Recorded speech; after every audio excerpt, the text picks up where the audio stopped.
or much closer to home, the debate on what we need to do about climate change, and especially again, from your vantage point as the private sector, because then it's not just what governments can do in putting in place laws or signing accords, but also what deliberate steps the private sector can take, either in supporting green energy initiatives, providing patient capital for innovation, and people like CK who are interested in innovations around green energy and low carbon emission vehicles and other pieces of equipment.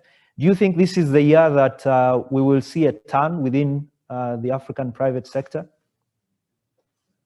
So on the element around the climate change, I don't think we're going to see much change because number one, is something that you cannot touch and feel.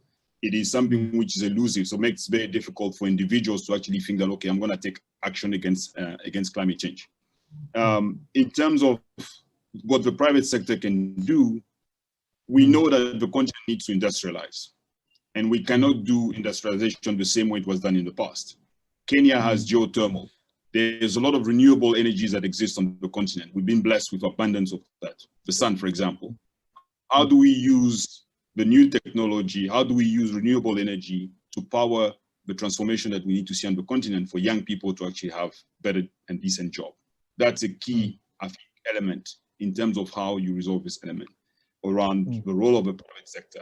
It is actually to work with community, to work with some public government and civil society in finding what is the best way to ensure that we use renewable energy. Now, very soon when people will be also able to travel, they will probably start getting on planes again. Because remember, it is a way we have structured our economies around people meeting.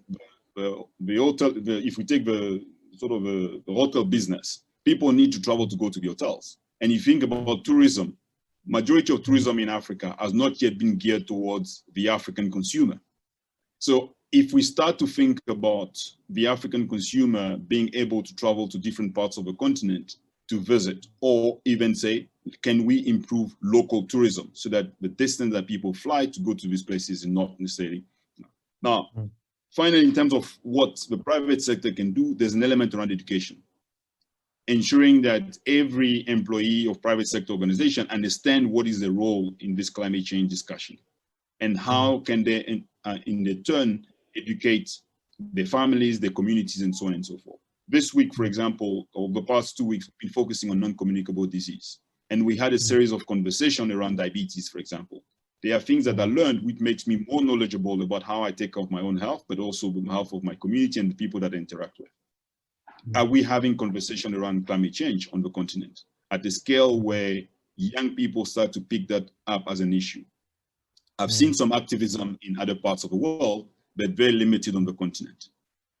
So if we want to see that change, we can't expect others to do it for us, meaning asking private sector, asking others, but what do you do as an individual in your community to make sure that people realize that climate change is real? And as I say, it's a very difficult one to fight because it's elusive. You can feel maybe seasons are changing, but not necessarily see the difference that you can make.